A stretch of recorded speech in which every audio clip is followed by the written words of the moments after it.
पादरेणुमभीक्षणसः यासां हरिकथोर्गीतं पुनाति भुवनत्रयम्। वंदना करने लगे उद्धव जी। वंदे नंद भजस्त्रीणाम, नंद बाबा की ब्रज की स्त्रियों का वंदना कर रहे हैं और उनके पाद तल के रज को, मिट्टी को अपने माथे में धारण कर रहे हैं और भगवान से प्रार्थना करते हैं कि हमें किसी भी प्रकार से यहाँ पर वास मिले, चाहे वह लता पत्र के रूप में ही क्यों न हो, घास फूस के ही रूप में क्यों न हो। पुनाति भुवनत्रयम्, क्योंकि इस तीनों लोकों में इससे पावन और कोई भी स्थान नहीं है। इस तरह से सबकी वंदना करते हुए जब धीरे धीरे उनकी चेतना जागृत हुई तो 6 महीने के बाद वापस लौटते हैं भगवान के पास में। भगवान ने जब उद्धव को आते हुए देखा तो दौड़ करके पास में जाते हैं, अरे मित्र इतना ज्यादा समय लगा दिए, ऐसी कौन सी ज्ञान की बरसात कर रहे थे आप कि आपको 6 महीने लग गया। उद्धव जी कहते हैं कि आपसे बड़ा निर्दयी आदमी मैंने कहीं नहीं देखा, आप इतने कठोर हैं।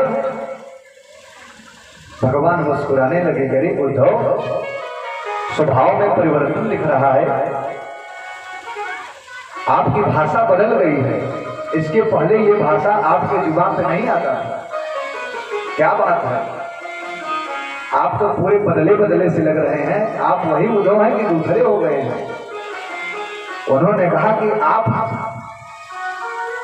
उनके पवित्र प्रेम को छोड़कर इस तरह से रह कैसे सकते हैं, इतना समय आपने उनके बिना कैसे बिता दिया, आप तो बड़े निष्ठुर हैं। भगवान गले से लगा लेते हैं कि यही तो मैं चाहता था उद्धव, इसीलिए मैं तुमको भेजा था। अब मैं तुमसे अपने मन की बात कह सकूंगा, इससे पहले अगर मैं तुमसे कहता तो तुम समझ ना पाते, लेकिन अब मेरी हर बातों को तुम समझोगे। अब नंद भी भगवान के प्रेम, उद्धव भी भगवान के प्रेम रस में डूब गए हैं। अब वह ज्ञान के साथ साथ प्रेम में भी अभिषिक्त हैं। अब उद्धव को लेकर के ही भगवान एक दिन कुब्जा के घर गए, बोले थे कि हम लौटते वक्त आपके यहाँ आएंगे, तो उन्होंने वादा किया था तो उसके ऊपर कृपा किया और उसके मनोरथ को पूर्ण किए। इधर अस्ति और प्राप्ति जरासंध की पुत्री जरासंध के पास में गई और अपने पति के मृत्यु का कारण कृष्ण को ही बताते हैं। तो क्रोध में उबलने लगता है जरासंध और 23 अक्षौहिणी सेना लेकर मथुरा पर चढ़ाई कर देता है। भगवान उनके सारे सैनिकों को पल भर में मार गिरा देते हैं। हर बार सुसज्जित होकर प्रयास करते हुए वह आता और इसी तरह से 17 बार भगवान ने उसे पराजित किया। एक बार नारद जी ने योजना तैयार किया तो काल यवन को भेजा भगवान को मारने के लिए। तो भगवान ने भी सोचा कि बार बार स्वयं प्रयास करते रहेंगे, मजा नहीं आता, तो इस बार भगवान जब काल यवन मारने के लिए दौड़ता है तो भगवान भाग कर पर्वत की एक गुफा में चले जाते हैं। उस गुफा में मुचकुंद ऋषि विश्राम कर रहे हैं, तो भगवान अपना पीताम्बर उड़ाकर और आगे निकल जाते हैं और काल यवन ढूंढते हुए वहां पर आता है तो देखता है कि यहाँ पर छुप कर बैठा है, गुस्से में पाद प्रहार करता है और मुचकुंद मुनि की नेत्र खुल जाती है, नींद से वह जग जाते हैं और जैसे ही काल यवन को देखते हैं तो वह जल करके राख हो जाता है। क्योंकि मुचकुंद देवताओं के पक्ष से देवासुर संग्राम में उनका साथ दिए थे। उन्होंने कहा कि हम तुम्हें क्या आशीर्वाद दें, क्या वरदान दें। उन्होंने कहा कि प्रभु हम थक गए हैं बहुत, हम तो विश्राम करना चाहते हैं। तो उन्होंने कहा कि किसी एकांत में जाकर के आप विश्राम करें, और किसी ने अगर आपको असमय जगाया तो वह जल करके राख हो जाएगा। उसी प्रभाव से आज काले वन जल करके भस्म हो गया। 18वीं बार युद्ध के लिए आने से पहले उसे पता चला कि अगर ब्राह्मण प्रसन्न हो जाएं आशीर्वाद से तो किसी पर भी विजय प्राप्त किया जा सकता है। तो उसने बहुत सारे ब्राह्मणों को बुला करके अपने यहाँ यज्ञ कराया, उन्हें बहुत सारा धन दिया, अन्न दिया, स्वर्ण दान दिया, आभूषणों से सुसज्जित किया और फिर आशीर्वाद लेकर के भगवान को मारने के लिए उसने 18वीं बार सेनाओं के साथ में जब मथुरा पर आक्रमण किया तो भगवान दाऊ भैया से कहते हैं कि इस बार लड़ने का विचार नहीं है दाऊ भैया, मैं सोच रहा हूं इस बार भाग जाऊंगा। भगवान कहते हैं कि लोग क्या कहेंगे, रणछोड़ कहेंगे तुम्हें, युद्ध से भागने वाला कहेंगे, युद्ध से पीठ दिखाकर जो भाग जाते हैं ऐसे लोगों की दुनिया निंदा करती है। भगवान बोले मेरे तो वैसे भी अनेक नाम है, माखन चोर, चित चोर, क्या क्या लोग कहते रहते हैं, इस बार एक नाम और जुड़ जाएगा, रणछोड़ ही लोग कहेंगे। तो कोई बात नहीं दाऊ भैया, इस बार की योजना यही है। दाऊ भैया ने कहा कि तेरी लीला तू ही जान। लेकिन ये मथुरावासी जो यदुवंशी हैं, जरासंध इनको छोड़ेगा नहीं।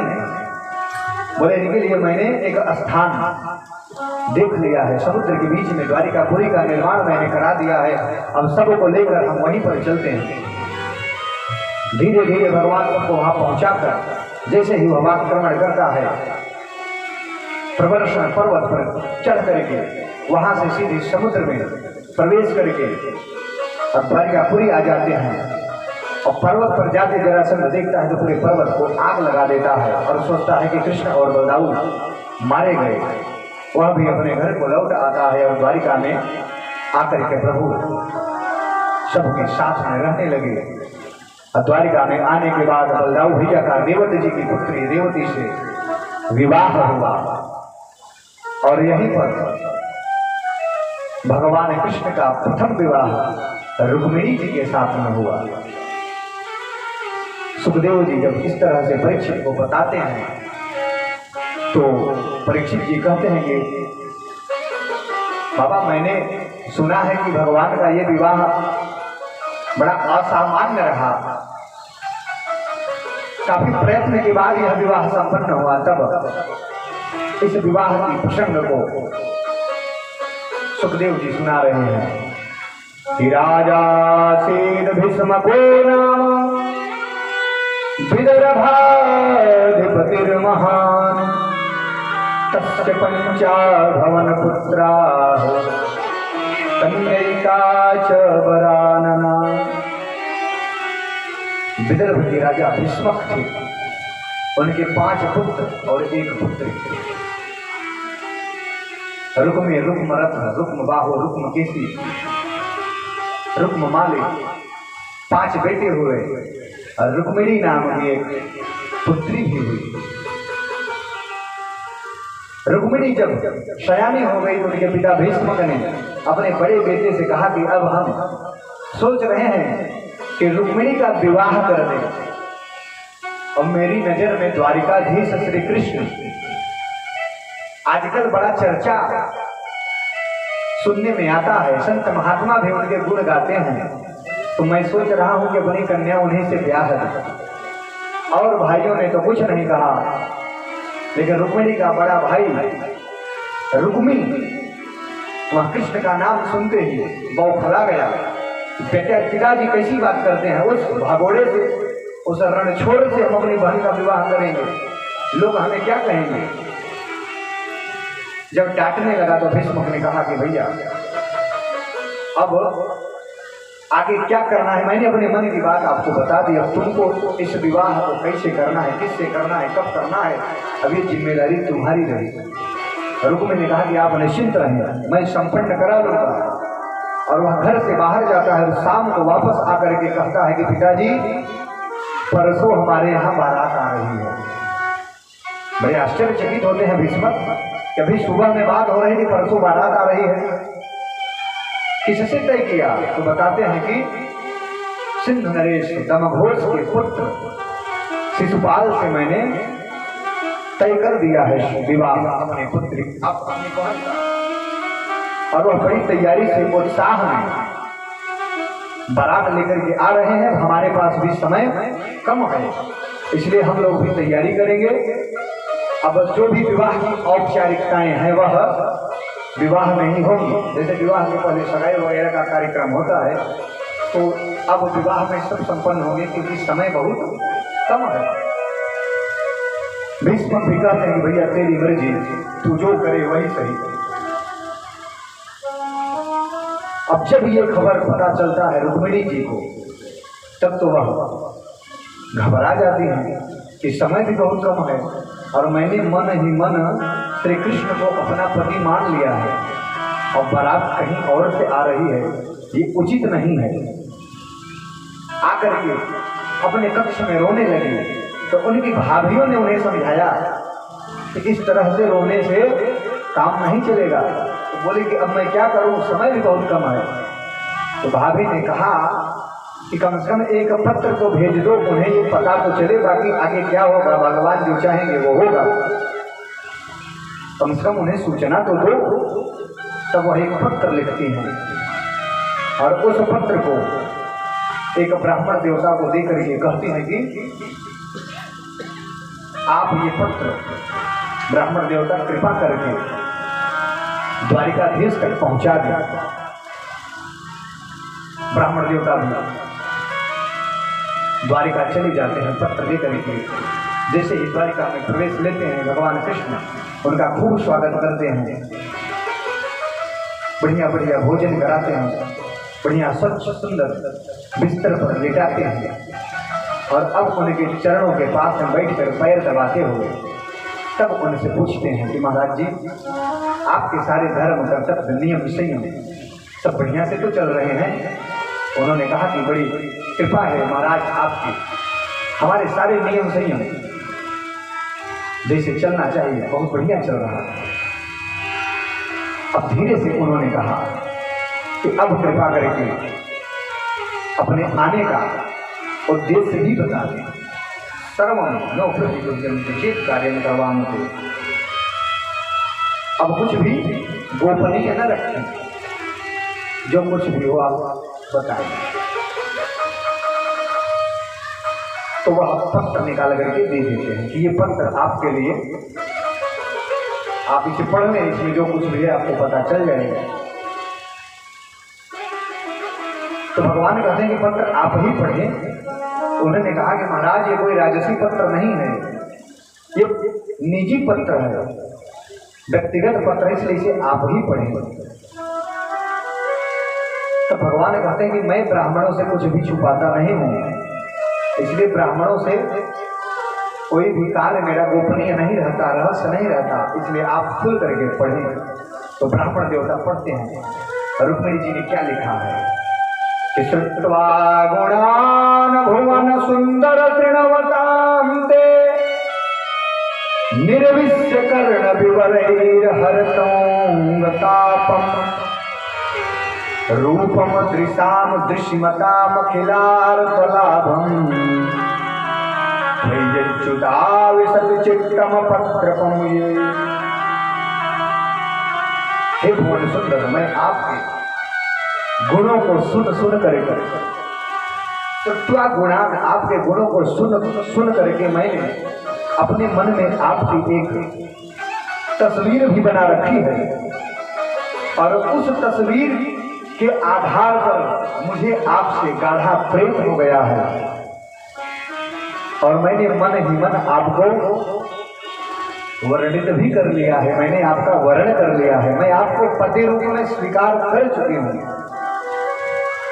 लेकिन विडंबना यह है कि मेरे भैया ने मेरी विवाह को किसी और से सुनिश्चित कर दिया और उसमें भी ज्यादा समय नहीं है,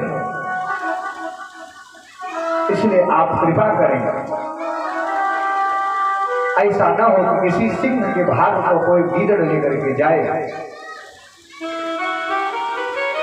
भगवान के मन में ये प्रश्न आता, रुक्मिणी जी पहले ही सोच ली हैं कि अगर हम आएंगे और बारात कहीं और से आ रही है तब तो वहां पर समस्या होगी, आपके भाइयों से लड़न भिड़ंत हो सकती है। तो उन्होंने स्पष्ट आगे की योजना भी बता दी है कि हमारे यहाँ की कुल परंपरा है कि विवाह से पूर्व कन्याएं कुल देवी के मंदिर में जाती हैं दर्शन करने के लिए। तो मैं उनके दर्शन और पूजन को जाऊंगी और आप वहीं मंदिर के पास में आना और वहीं से मुझे भगा करके ले जाना। भगवान जब उस पत्र को सुनते हैं तो कहते हैं कि ब्राह्मण देवता ऐसी ही स्थिति हमारी भी है। ब्राह्मण देवता कहते हैं कैसी स्थिति? तो कहते हैं कि हमने भी उनकी सुंदरता के बारे में ऋषि मुनियों के माध्यम से सुना है। इस समय सुंदरता में उनकी टक्कर किसी से नहीं है और मैंने भी उनका एक चित्र बना लिया है और मन ही मन मैं भी उनसे प्रेम करने लगा हूँ। और अब तो बात पक्की हो गई कि जैसे मैं उन्हें प्रेम करता हूँ वो भी मुझे प्रेम करते हैं, इसलिए अब देर किस बात की, चलिए अब हम आपके साथ ही चले चलते हैं। तुरंत 4 विशेष घोड़े उच्च प्रवा से भी तेज दौड़ने वाले भगवान ने अपने रथ में लगाए और तेज गति से तुरंत निकल गए। दाऊ भैया को लगा कि बिना बताए चले गए, क्या बात थी? तो आसपास के लोगों ने कहा कि एक ब्राह्मण देवता एक पत्र लेकर के आए थे और पत्र को सुने और सुनते ही दोनों लोग चले गए। तो दाऊ भैया को लगा कि अगर कोई बुलावा आता, निमंत्रण पत्र आता, चिट्ठी आता तो निश्चित ही सबको दिखाया जाता, लेकिन बात कुछ विशेष है इसलिए गुप्त रूप से जा रहे हैं। और दाऊ भैया को पता भी था कि विदर्भ नरेश भीष्म की पुत्री का विवाह सुंद नरेश तंघोष पुत्र शिशुपाल से तय है और विदर्भ से ही वह ब्राह्मण देवता आए थे, तो निश्चित ही कुछ वहां पर घटना दुर्घटना हो सकती है। तो नारायणी सेना को तैयार करके दाऊ भैया भी पीछे पीछे निकल पड़े। वहां पर भगवान पहुंचते हैं, बारात भी शिशुपाल लेकर के आ गया है। तब तक भीष्मक जी सगाई का सामान लेकर के जनवासी की तरफ जा रहे थे और रास्ते में मिल गए भगवान कृष्ण। तो कृष्ण का स्वागत करने लगे और अपने रथ पर बिठा लिए और सभी नगर के लोगों ने समझा कि यही दूल्हे राजा हैं और सब ने उनका स्वागत करना प्रारंभ कर दिया, जयकार लगाना प्रारंभ कर दिया। और जो सेवक सगाई का सामान लेकर के जा रहे थे उन्होंने सोचा कि यही दूल्हे राजा हैं, तो उनके चरणों में सारी सामग्री चढ़ा दी। तो जाने अनजाने में भगवान की सगाई भी पूरी हो गई। भीष्म को लगा कि ये तो सब तो गड़बड़ हो रहा है और रुक्मी को पता चलेगा तो पता नहीं क्या करेगा। दूतों से कहे कि भैया सबको सूचना दो कि दूल्हे राजा नहीं बल्कि ये तो हमारे अतिथि हैं। सभी सेवक जाकर के नगरवासियों को समझाते हैं, नगरवासी उदास हो जाते हैं। वृद्ध स्त्रियां मन ही मन आशीर्वाद देती हैं कि भगवान करे रिश्ता चाहे जहां पक्का हुआ हो, लेकिन हम तो अब यही चाहते हैं कि रुक्मिणी का विवाह इन्हीं कृष्णचंद्र के ही साथ में हो।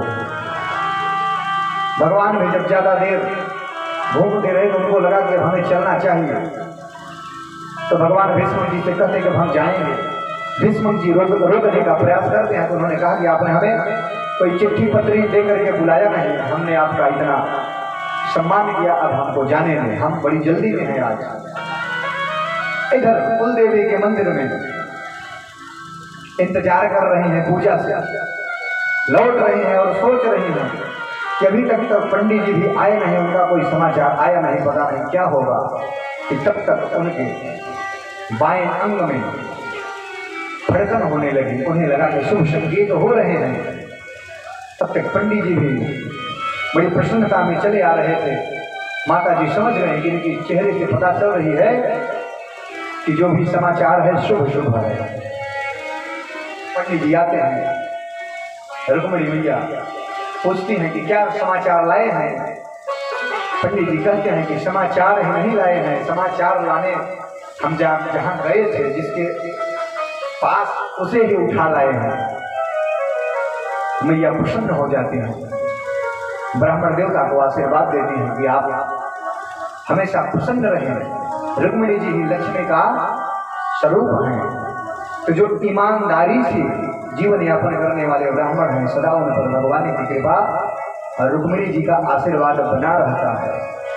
और जो चाटुकार ब्राह्मण होते हैं, पंडित होते हैं और नियम संयम के खिलाफ चलने वाले होते हैं, उन्हीं के यहाँ लक्ष्मी नहीं टिकती। सब कहते हैं कि ब्राह्मण के यहाँ लक्ष्मी नहीं टिकती, नियम संयम से जो रहेगा उनके यहाँ लक्ष्मी की कृपा सदैव बना रहेगी। उन्होंने खूब आशीर्वाद दिया, ब्राह्मण देवता प्रसन्नता से चले गए। अब वह सोच रही हैं कि जब प्रभु आएंगे तो मैं उन्हें कैसे पहचानूंगी।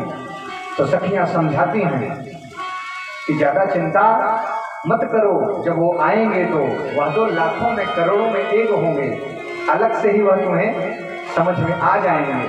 और वह मन ही मन भगवान भोलेनाथ और गौरी मैया से प्रार्थना कर रहे हैं कि सब कुछ सुरक्षित हो जाए और मैं भगवान के साथ में यहाँ से निकल लूं।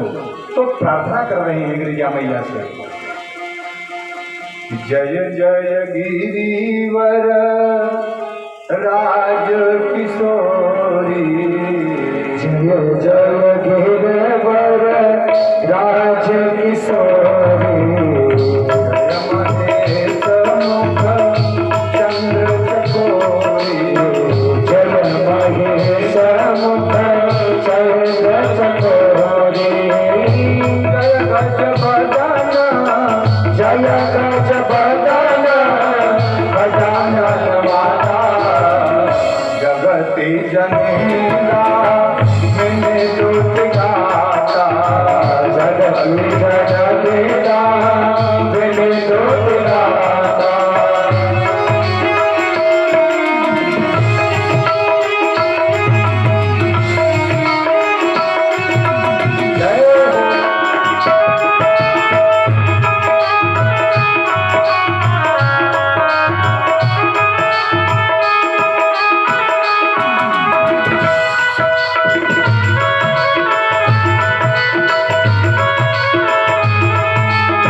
गिरिजा माता से प्रार्थना कर रही हैं और तब तक भगवान की छटाएं दिखाई देती हैं।